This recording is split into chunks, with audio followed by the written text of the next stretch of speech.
Welcome to the Politics People. My guest today is the world-renowned British economist who, in my view, was instrumental in making the intellectual case for Brexit. I'm talking today to Professor Patrick Minford.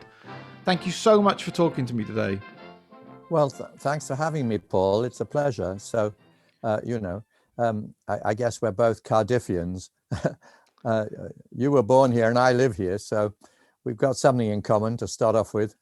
No, I've had my card revoked. There's an exclusion zone. They won't let me near the place. I'm not sure if that extends to all of Wales or just Cardiff, but yeah, they don't. They have no truck with me in Cardiff at all. They don't get what I'm for. Well. I mean, basically, when you get that many people signing a petition, you're not going to argue with it. You know what I mean? I'm staying out. That's the. But anyway, so but there weren't. In the introduction, I'm referring to Brexit, but there weren't many economists who were supporting Brexit or your view of Brexit. I thought economics was a science, and that there would be, if there's a science, there would be consensus. How come economists can't agree on something as basic and fundamental as something like Brexit? How come you were practically, well, you and your group were lone voices?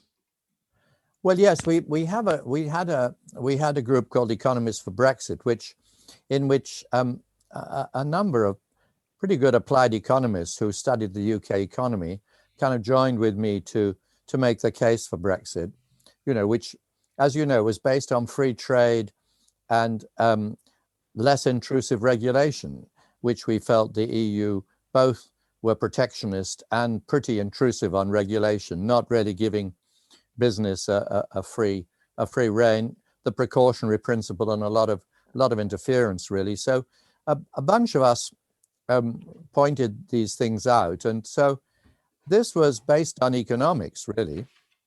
Obviously, there's politics as well. So I think a lot of economists were opposed to Brexit on political grounds or on grounds that it didn't suit them from a business viewpoint. I mean, quite a few economists actually told me they agreed about the economics, but they couldn't say so in public because the firms they worked for would lose a lot of business, because business was greatly opposed to Brexit. And of course, the civil service was very opposed to Brexit, all of them for kind of self-interested reasons, really, because business wanted protection and business quite liked the EU's regulations because they could lobby them, quite easily and get what they wanted. So it's kind of a complicated picture. Economists aren't just economists, are they? They're also people with interests.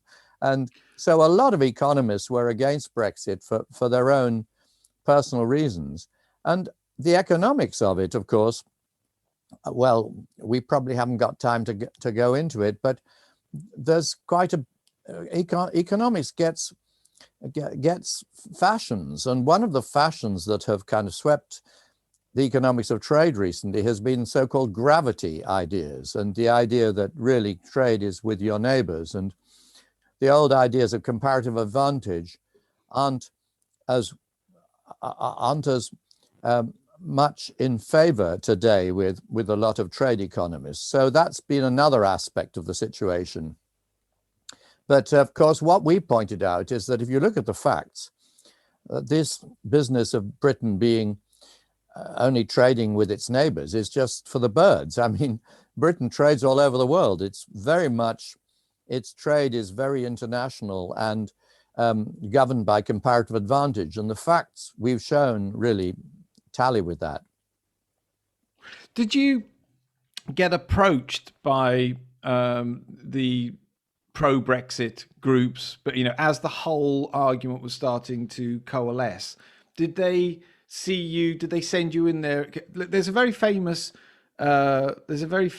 scene of you with the Commons Select Committee, I think it was, some years ago. Yes, I did. Hitting sixes off every single question.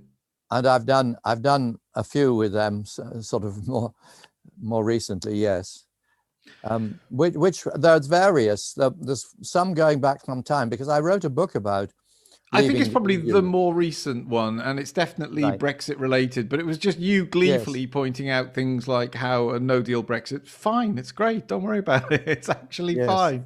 And but my point is, even among Brexiteers at the time,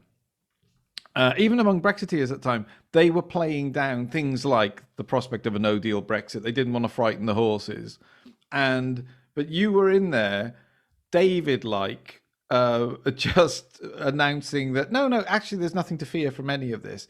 Even among the Brexit supporters, you were a brave lone voice because many of them didn't want to say that out loud because they thought that would be used as some kind of trap to to expose the actual real agenda of Brexit. Right. Well, you're right in a way. There was quite a lot of sort of um, muffling of the economic case among some Brexiteers, particularly actually the Leave campaign itself, which wanted to kind of keep the economics under wraps, really, because they thought it would frighten the horses and they thought they could just win on politics.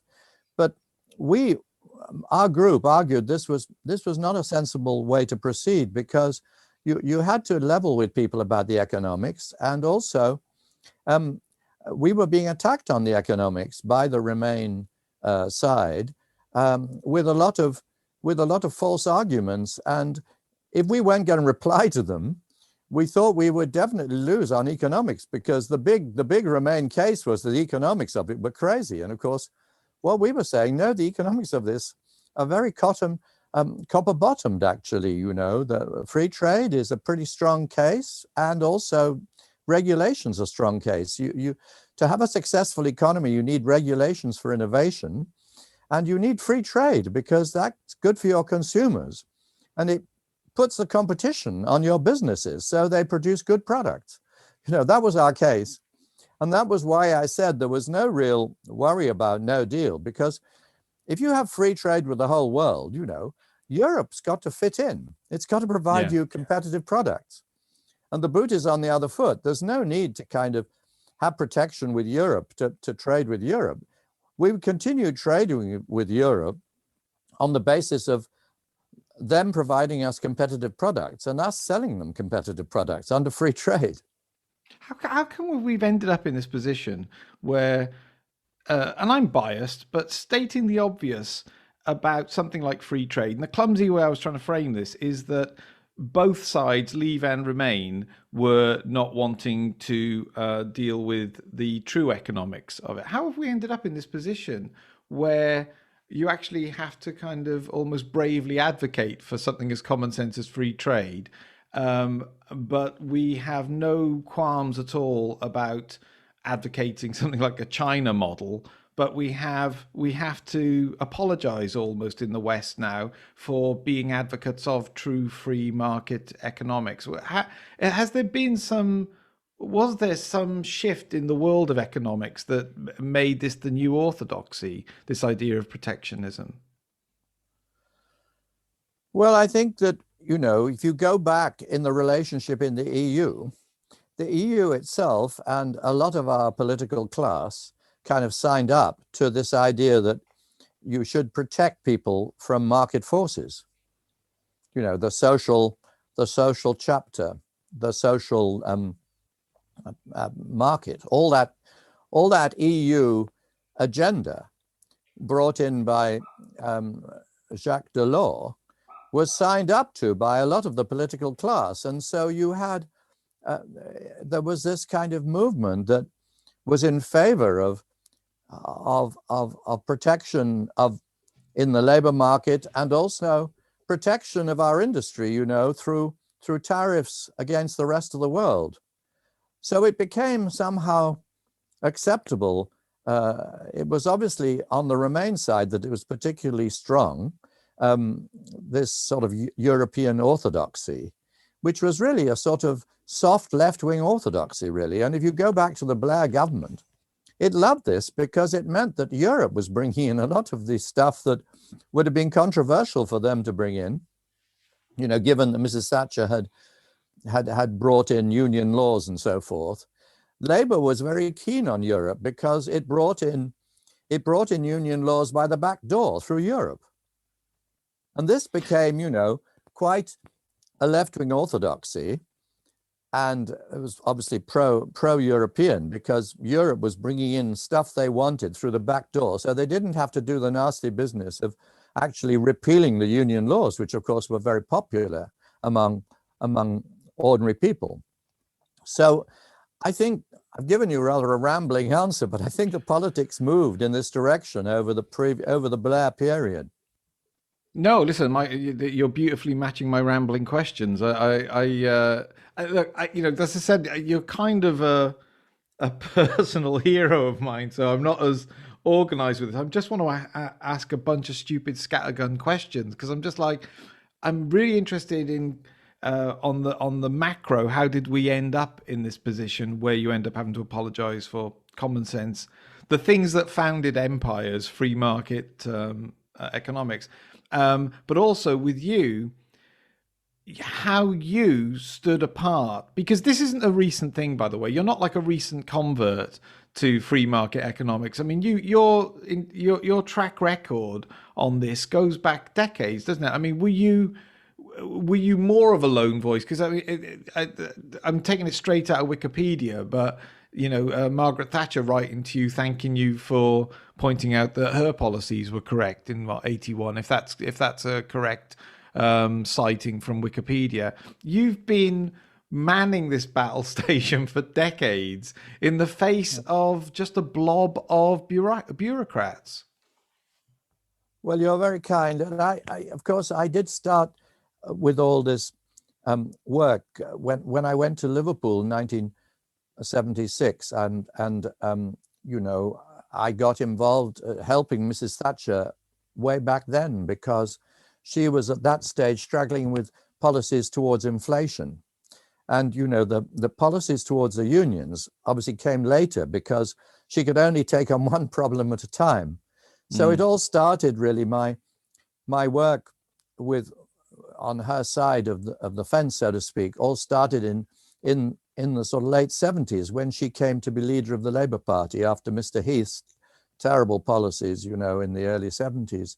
And she and Keith Joseph were looking for allies in universities. And of course, it was very fashionable in those days to say inflation couldn't be beaten, and you had to index everything to inflation and, live with inflation and so forth. And then the other part of our economics profession was pretty left-wing, really, and wanted to go along with inflation and high spending, Keynesian high spending policies, and of course, money supply growth to go with it. So that was the context when I kind of started cutting my teeth, as it were, in the academic area with policy and modeling of the economy. So and then from then on, it was also getting back to the fundamentals of the supply side. If you were going to get inflation out of the system, you then had to make the economy work without inflation, which meant supply side policies of free markets, getting union powers back into the box, because that was terribly damaging to business, and also bringing down taxes. People forgot that in 1979, the top rate of tax was 98%. Yeah. Well, I point this out to people. I think with Margaret Thatcher, even up until 1987, the top rate was like 83% on unearned income. That went on.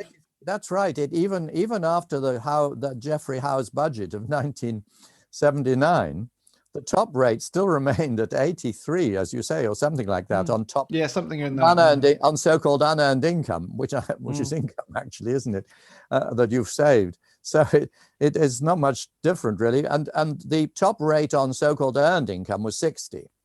Yeah.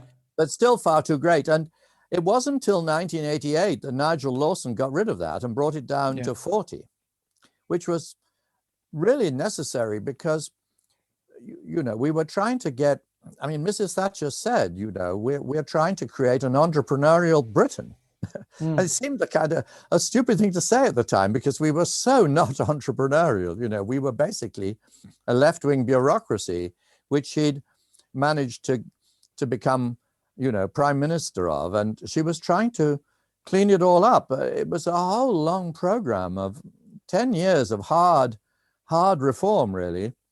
And yes, you know, because I was associated also with the Institute of Economic Affairs, which had had a long pedigree of explaining that free market policies were the way to resuscitate the economy. And so really I was allied with them and wrote quite a bit with them about all this, you know, pointing out that, you know, you could have a successful economy.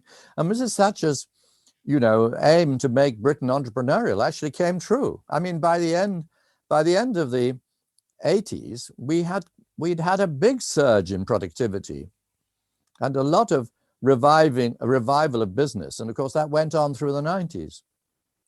Were you always of the free market mind, or did you ever convert through your actual education training coming up through the world of economics? Were you ever of a different mind, or was it always obvious to you that the free market economics is the way to save economies?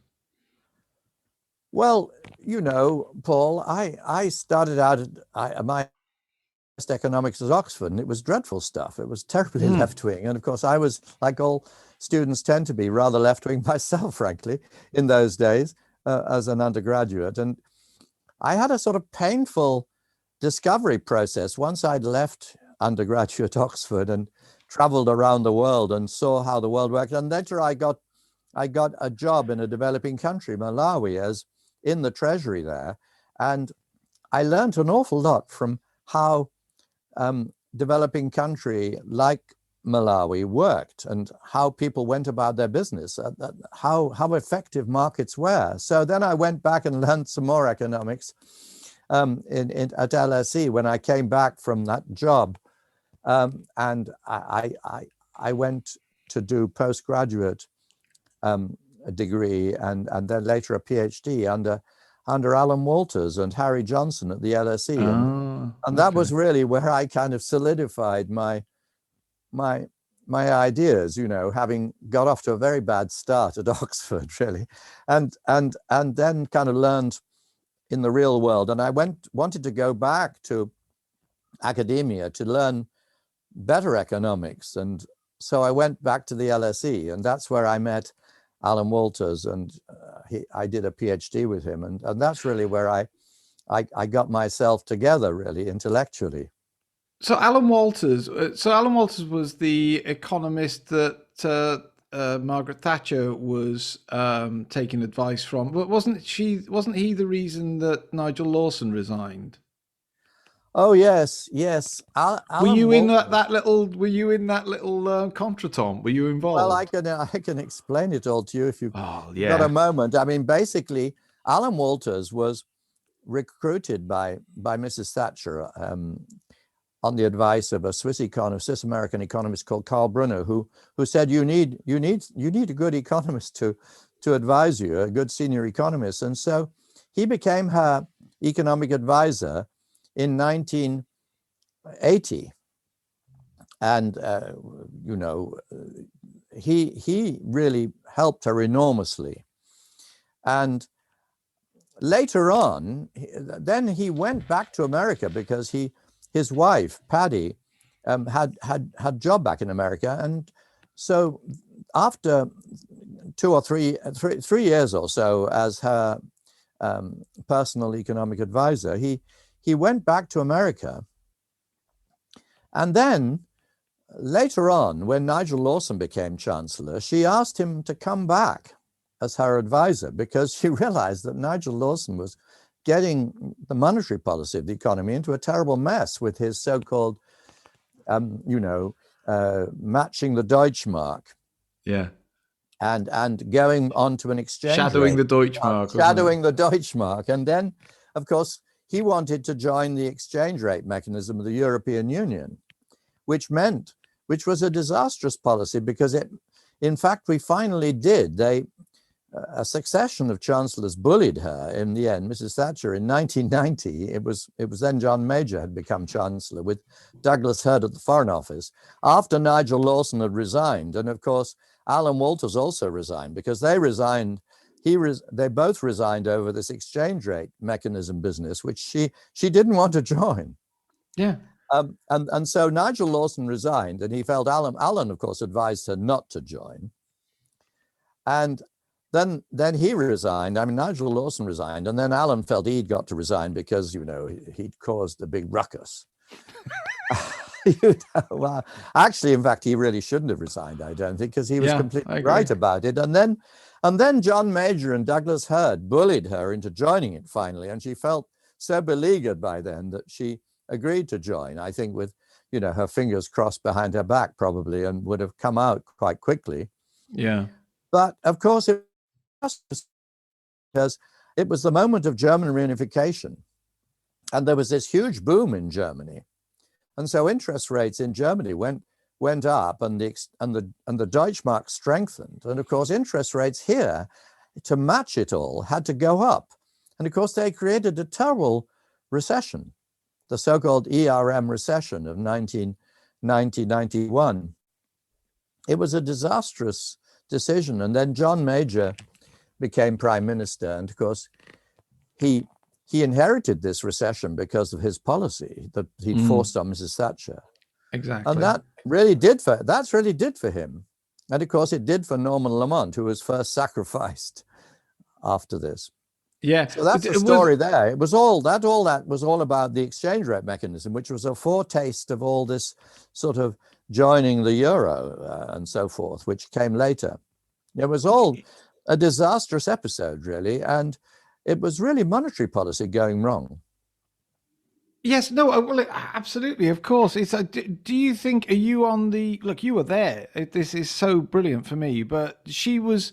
It's always been portrayed that Margaret Thatcher was ousted because of the poll tax, and my take's always been because she wouldn't sign up to Maastricht. Is that the? You were near the epicenter of the whole thing. What was your take?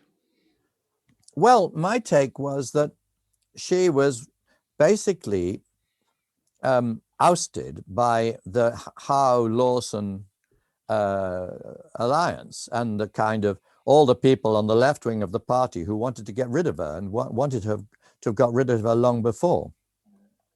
And the poll tax, as it was intended by her and her advisors, was that it should be quite a small tax in which local government should at the margin pay for a minority of its spending by a poll tax, which would bring accountability into local government. And it was basically a good idea on that basis. But Nigel Lawson was the chancellor. He opposed it.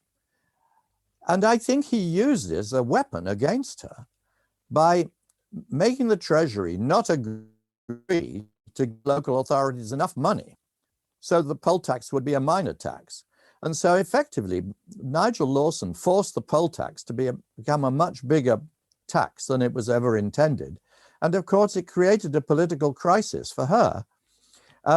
But it was engineered by the Treasury and Nigel Lawson, to be quite honest, to get rid of her, because he by this time was her sworn enemy, having resigned.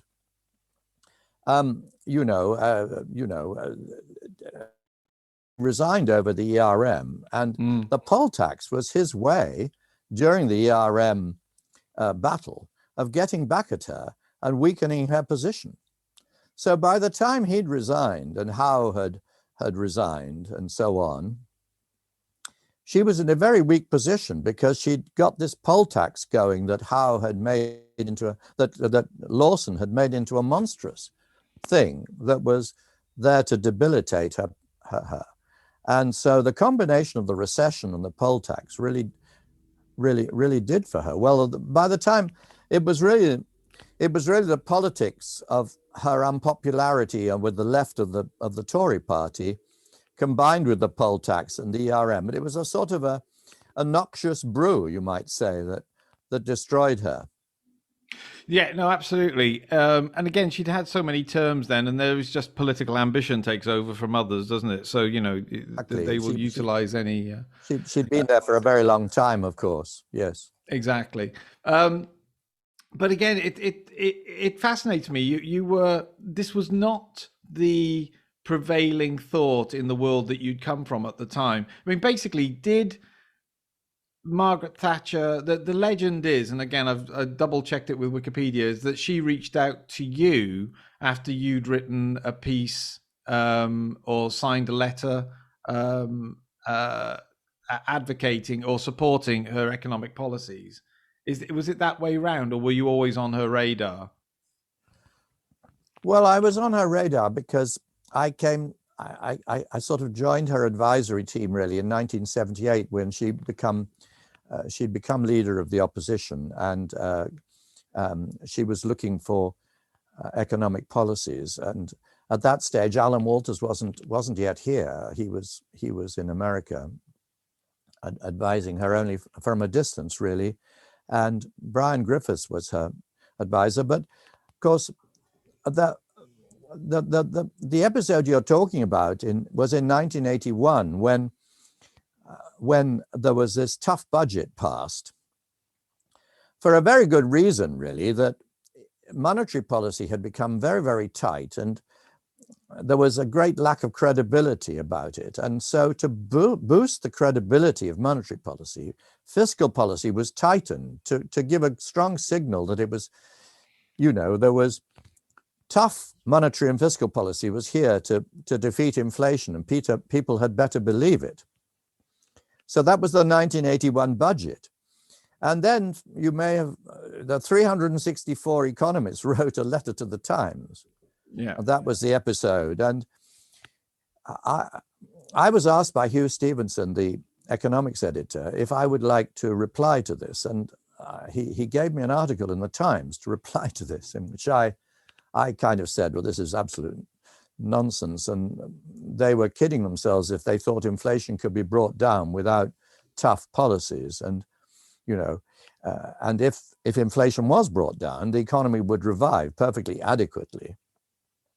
And so that was when after that article in the Times, that she wrote me, her kind letters, so thanking me, and and then there was this quite humorous episode when Michael Foot asked her in the Commons if she could name two economists who agreed with her, and she named me and Alan Walters, and then there's supposedly this sort of, she was asked in the car going back to number 10, what she thought of it, and she said, well, thank God he didn't ask for three.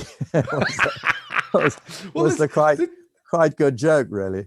But this is the point, isn't it? I mean, this is what gets me. It's like at that point, there was literally 364 leading economists had denigrated her economic policies, and there were just a handful of you standing against that mob. I mean, again, it's you carry it so lightly, but I do genuinely think it's so, like, even Milton Friedman, and I love Milton Friedman, huge Milton Friedman fan, but he wasn't at the epicenter of quite a nasty, divisive time in British politics. You were standing there, the few of you, calling out the absurdity of the prevailing economic orthodoxy.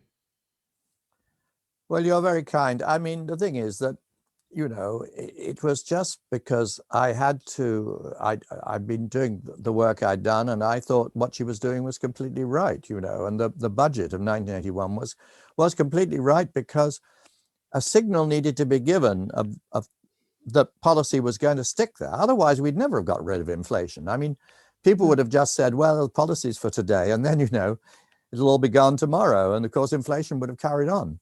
So it was absolutely necessary to give that very strong signal that policy was there for keeps, and there was no going to be any soft option of turning tail and suddenly going back to Keynesian pump priming, printing loads of money and having big budget deficits, which was what the economists wanted. Of course, you see, at the time, the whole orthodoxy of British economics was left-wing Keynesianism. Yeah, And, yeah. so the sort of work I was doing in Liverpool with my small group of fellow researchers was completely unfashionable at that time. I mean, everybody was Keynesian. And, it was, of course, it was completely different from the sort of Brexit issue. But in a way, these things are kind of linked politically, aren't they? I mean, you find Yes. that Keynesianism is the left-wing orthodoxy, and still is, of course, and also Remainerism is also the left-wing orthodoxy, and it's the Labour Blairite orthodoxy, and so all these things kind of go together, really. I mean, the whole of the UK profession is basically pretty soft left-wing fundamentally. Yeah. It's sort of Blairite, Remainer, Keynesian. Do you ever become skeptical yourself about just even the whole world of economics as a science, a social science? Just the fact that it is so prone, and I don't mean this just economics, and I'm not trying to be flippant, but the very fact that it is so susceptible to fairy stories, if you like. It is who has the. It seems to me there will be economists in China and North Korea who will trumpet the latest victories of the government. It's like, are you ever skeptical about the just the actual science of economics, the culture of the economics community? Well, Paul, economics is a social science, and macroeconomics, which is the study of the economy, is particularly hard to get scientific testing embedded in. And that's been one of the things that I've spent a lot of time researching, how you do test models of the whole economy.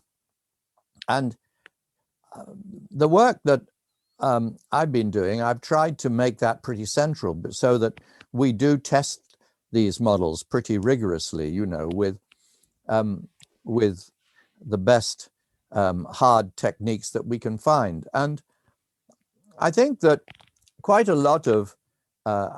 there's quite a lot of political bias among economists. I mean, they're economists because they're social scientists, and they're interested in politics and the economy, and so a lot of them have their own kind of agenda, if you like, which means that they won't always accept the results of so-called of scientific testing.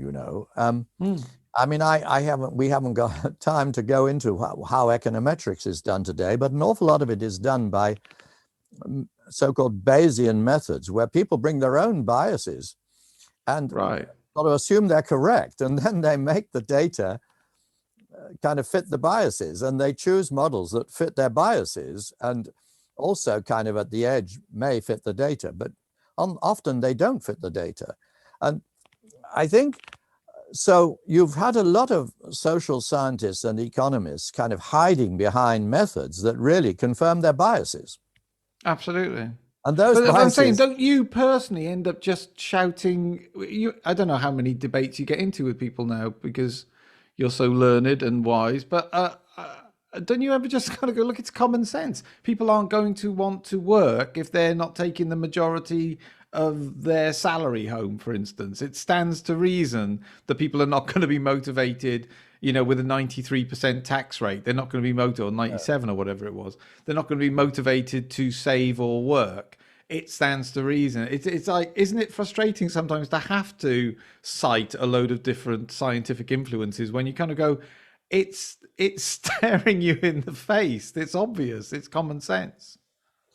well, of course, I agree with you that it is common sense, but when a lot of people basically think that this sort of common sense economics is very hard-hearted and Yes. doesn't take account of social needs, and so there's this, as in where I'm living in Wales and where you came from, I Mrs. Thatcher apologize. Mrs. Thatcher is still regarded as a sort of a really evil person and an evil politician who, even though Wales has flourished since Mrs. Thatcher's reforms, massively flourished, really.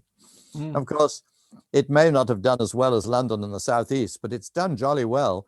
And still, however, you've got this sort of politics of it all, which I think is what you're really putting your finger on here, that a lot of economists are social scientists with a strong left-wing bias, and they don't really want to accept these things that you're talking about. And so they'll argue till the cows come home about it, and sometimes they'll get away with it. I mean, not all social interventions are really bad for the disastrous. I mean, for example, we've reintroduced minimum wages in the UK, and because the economy has done well and the market wages have gone up, they haven't done much damage, because market wages were always kind of leaping ahead of the minimum wage, luckily, and given the creative instincts of business around meeting the minimum wage, requirements, the labor markets remained extremely flexible and effective at creating jobs. But that's been in spite of quite a big agenda on the left to introduce more and more regulation. And of course, in Europe, they wanted to bring back union powers in Britain, which fortunately no government would agree to. Even the Blair government, it was a bridge too far for them. So, because they knew it'd be very unpopular with working people to bring back powerful unions that would kind of kill off jobs. So we've avoided a lot of the push from Europe for much more interventionist labor market policies, which of course they've got in spades over there in countries like Spain and Italy, labor markets that really don't work at all. But thank goodness we've got labor markets that work in the UK because of Mrs. Thatcher's reforms. Where I want to give you your life back so that you can go on spreading your good work. But I wanted to get a quick snapshot of where you think Brexit is, whether Brexit has been delivered in any kind of meaningful form. But before I lose you today, I want to go on. I want to quiz you as an economist about my hobby horse, about the Federal Reserve, basically. So I just want to make sure I get to those two. Brexit, as it stands now, is it disappointing, or is it more than you could have hoped for a few years ago? Well, I think it's pretty much been delivered, and as you would expect, the European Union is pretty unwilling to be cooperative because it wants Brexit to be a failure, and so we're still having to fix a whole variety of things that should really not need fixing, like visas for musicians and also some residual problems on the borders, which are actually illegal. And the paperwork, the EU has made the paperwork much more difficult than it needed to be on introduction. We've waved a lot of that through, in the short run, which is very sensible. And of course, they've been very uncooperative over the Northern Ireland borders, where everybody knows that there doesn't need to be anything much going on, but the EU are using it as a weapon, really. The Northern Ireland Protocol, which is really them using as much as they can in the way of short-run tactics to make Brexit difficult in transition.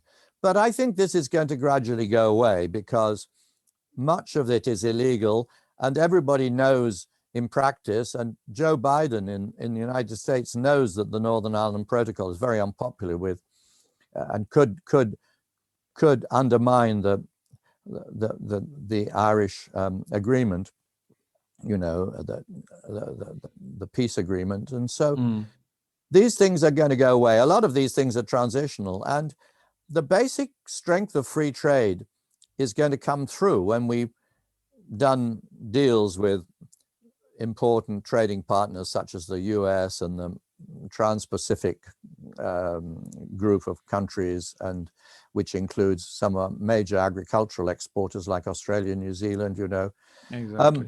and also includes, a lot of Southeast Asian countries that produce very competitive manufacturers. So I think the free trade part is going ahead. And then on the regulation side, I think we've already shown that we're pretty good at regulation. I mean, the vaccine episode has shown that actually, when it comes down to it, our regulation's pragmatic, and we're good at, having public-private cooperation on important things that need doing, which is, I think, all very encouraging. So I think it's all quite encouraging. I mean, the biggest problem, frankly, at the moment is that the Treasury seems bent on raising taxes, which is mad.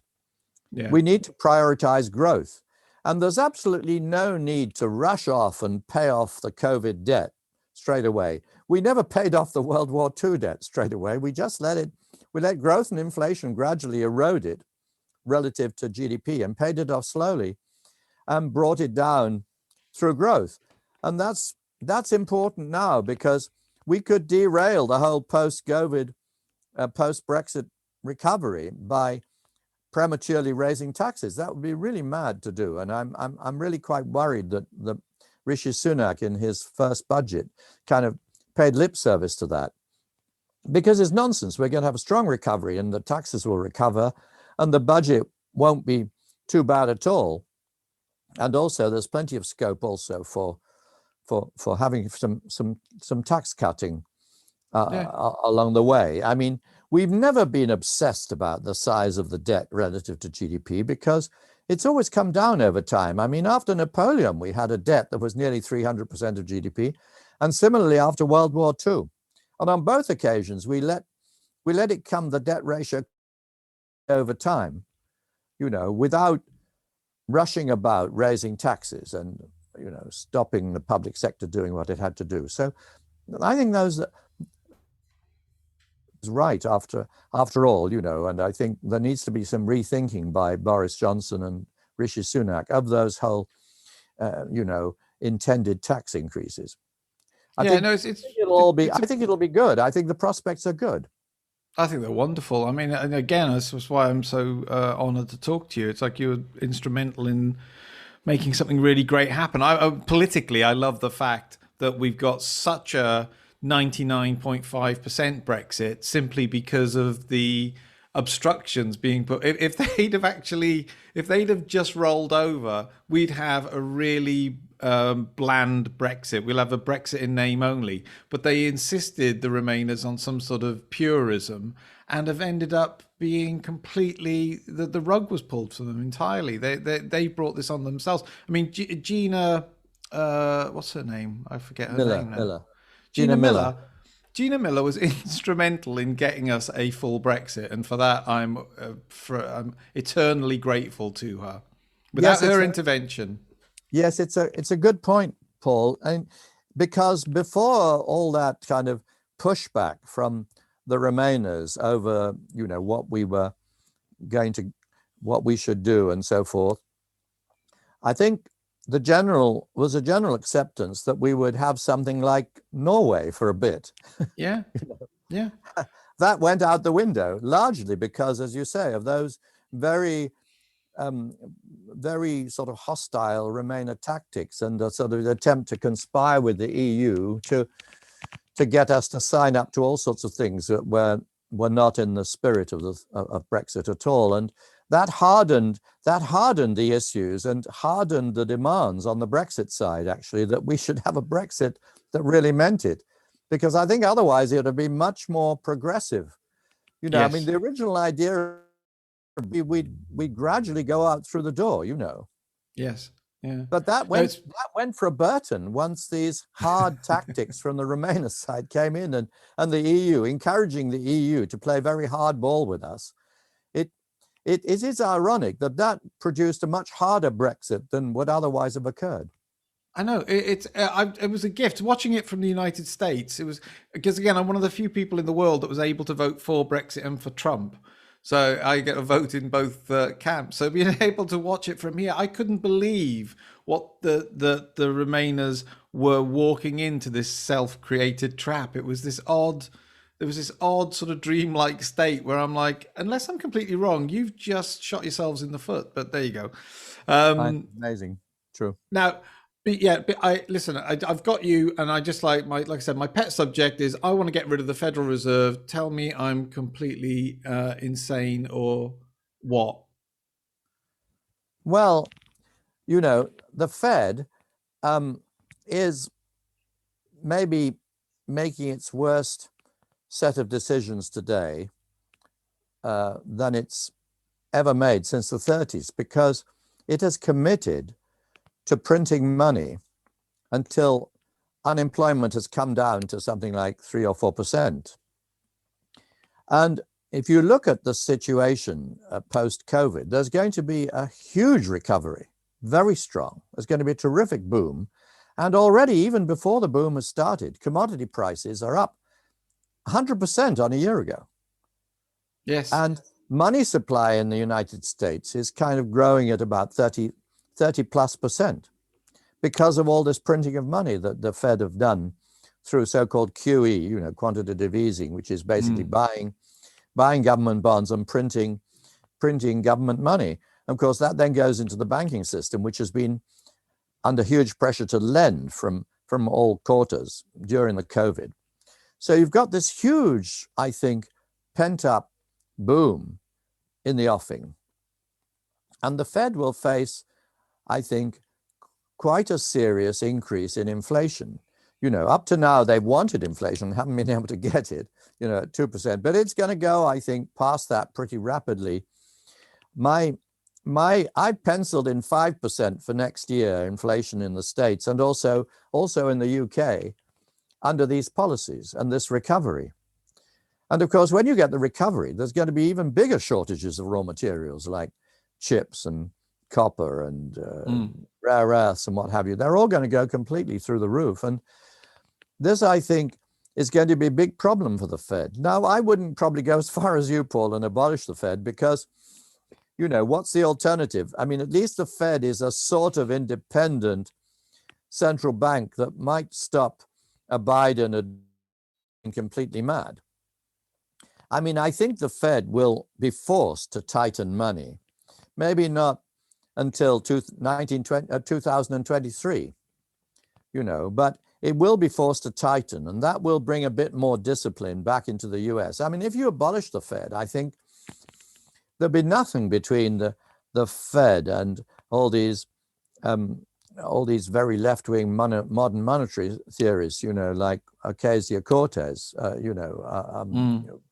saying you can just print money, and why even bother raising taxes? You know, just if you got rid of the Fed, you'd play right into the hands of the far left, and so you might get something even worse. So I think you're right. There's a problem with the Fed. It's very, very obedient at the moment to the Biden agenda. But I think as inflation starts to take off, it will be forced through its own kind of DNA to reverse tracks and become more like the Fed at the beginning of the 80s, which was an engine of, you know, getting inflation down and did a good job, really. Yeah, my problem with it is I think it flipped from being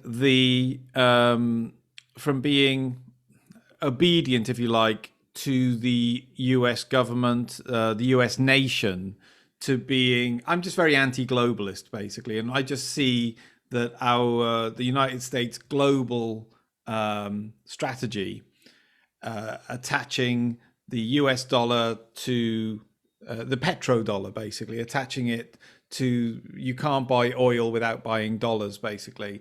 The Fed's one product is the dollar, and we end up as a nation, the United States ends up using 25% of its genuine tax revenue every year, propping up the empire building side of the United States, because it has to maintain the value of the dollar. So my COD sense on it was, you know, the minute there was 5 countries started trading oil in the euro, and they immediately became the axis of evil. And then we had Saddam, etc.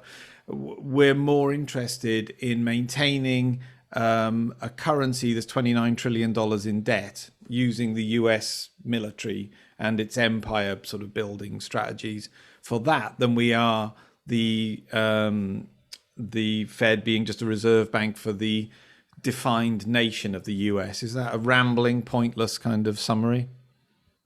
Well, I see where you're coming from, and I think that, you know, what you're attacking is the sort of general international policy of the US, and the dollar being used as a weapon in that policy, which of course it's a very handy weapon, isn't it? Because you can use sanctions, you see, very liberally, and have been used by several presidents. Sanctions using the inability of people, sanctioning people and banks from using the dollar. I mean, terrifies the daylights out of them, you know. So it's all a kind of international policy, which suits Biden as much as it suited Trump, frankly. And completely. You know, but the thing is, I'm very sympathetic to what you're saying, and I think that the dollar is being used very stupidly, I think, in a political context. But I think that on the sort of narrow issue of whether you'd improve matters by getting rid of the Fed, I think you probably get worse, actually, because, you know, it would then go back to being a pure instrument of politicians, you know, the dollar and international policy. And at least the Fed brings a little bit of rationality to the party, and it's anti-inflation. And I think when inflation hits 5%, the Fed will be screaming. And I think we should be in favor of that. All right, so I'm told. I think you might make things worse. That's why they threw me out of. That's why they threw me out of Cardiff. I've got a track record for that. So what's next for you then? Have you got any unrealized ambitions, or do you just spend the next few years just saying "I told you so" to everybody? Well, I wish I could, but of course the policies are not yet even being carried out. So I think my answer to your question is I'm quite worried about helping my various friends, you know, who have more influence than I have in politics, to persuade the government to carry out the right policies, you know, post-Brexit and post-COVID. I mean, the policy battle just never seems to end, really. We never seem to get it right. And so there's always something to be done, unfortunately, which keeps me quite busy, to be quite honest, sort of writing and so forth, you know, about what needs to be done, and hoping that someone will listen sometime. Because, you know, we've got Brexit, but we still haven't got post-Brexit and post-COVID, have we? This is the trouble. I mean, it's possible to wreck it all, you know. I mean, if they start raising taxes and killing off the economy, you know, to pay off the debt by next Monday, so to speak, they will cause a lot of damage, and the post-Brexit, post-COVID economy will be a mess, and that worries me a lot. Yeah, no, that's what worries me. I mean, you've touched on it, but yeah, the idea of raising taxes, we have this one window of opportunity to have a truly free market, low taxation economy that's benefited places like Singapore, you know, for instance. And just there's an instinct there, and you've touched on it, to reintroduce high taxation into the UK on the back of this COVID spend. And it's just like, that would be, again, aren't people like you just standing around saying that the tax revenue always increases? The revenue increases every time. The tax yield increases every time you have lower taxation. It's like, why is that not tattooed on every politician's arm? Well, it's a fair point. You know, I mean, it's such a false economy to raise taxes, because you just shoot yourself in the foot. I mean, but even if tax revenues didn't compensate rapidly, they compensate in the long run, because you get more growth, and so you get more tax revenue, and that's the way to do it, really, because the obsession with kind of balancing the books in the short run is very counterproductive.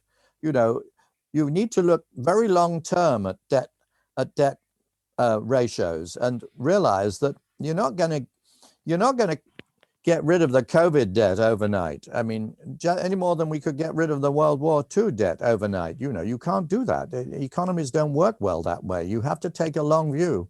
And, you know, and as part of that long view, you need growth and you need taxes to favor growth. And this is the key thing. This is the key message at the moment. Don't go and shoot the economy in the foot by trying to pay off the COVID debt by next week. It's really stupid. It is. And again, of all people from Rishi Sunak, I'm just so surprised and alarmed that those are the kind of signals coming out of the Exchequer that because he comes from business. I mean, he's purely business. I know it is. I mean, the trouble is, Paul, he's the Chancellor of the Exchequer and his civil servants are the Treasury. And it's very hard to avoid capture by a powerful ministry like the Treasury. I mean, they're full of very clever people who have a very strong agenda. And the agenda of the Treasury is basically to keep control of departmental spending and to be the top dog in Whitehall. And it doesn't suit them at all taking a kind of long view of debt. They want departments to jump to it, cut spending, and they want taxes up. So the Treasury remains in the driving seat, really, bringing down the debt. The Treasury has a vested interest in kind of what you might call flagellation economic policies, because that keeps them in the driving seat as the arch flagellator. Did you ever cross paths with Dominic Cummings on the dealing with the civil service point? No, I really didn't cross paths with him at all effectively in any of this. I mean, many years ago when he was on Business for Sterling, I did cross paths with him, and I thought he was very good on that. I think he was very good on Brexit.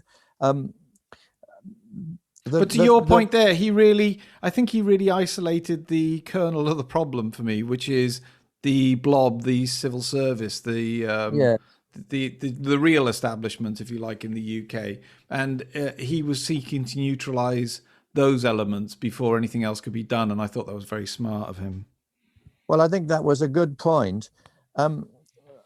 The thing is that it needs to be done behind a policy agenda, because if you just go for the civil service in the sort of in a vacuum, as it were, without any kind of reason for it. I mean, if you look at the civil service under Mrs. Thatcher, she replaced vast numbers of top civil servants because they opposed the policies that she had to bring in. Now, that was the right thing to do, because it was about policy. Yeah. I think the only trouble about Dominic Cummings' strategy was that it wasn't really attached to a policy need. And so it's pretty hard to get rid of civil servants just in vacuo, It's important to get rid of the ones that oppose you, but then put in place civil servants that are on your side and are effective in pursuing the policies you want. I mean, the problem with Dominic Cummings' number 10 policy unit is it didn't really have enough heft behind the economic policies that need to be done. But if it had, it would have had a good agenda for pushing out a lot of senior civil servants who were getting in the way. Yeah, no, absolutely. Listen, sorry, that was a complete sidebar, and I just you're so kind of right in the heart of the whole culture of the beast there that you bringing up the civil service just sparked something with me. But listen, I've already taken up way too much of your time today. Like I said, this for me, I am now going to be haunting you. I'm going to be calling you every week, not even for an interview. I just want to check in on absolutely every mad cap harebrained scheme I have for ultimately destroying the West, which is, I'm sure, what I'm going to do. But actually, and you're Patrick Minford, CBE, and I keep calling you Sir Patrick Minford. Is a CBE a Sir? No. Okay, I'd say it's Commander of the British Empire, isn't it? Commander of the British Empire. Whatever that means. It's a biggie. CBE is massive. But yeah, so But anyway, so then I'll call you Sir Patrick Minford because I think that's what you. That's the inevitable next step. But listen, thank you so much for talking to me today.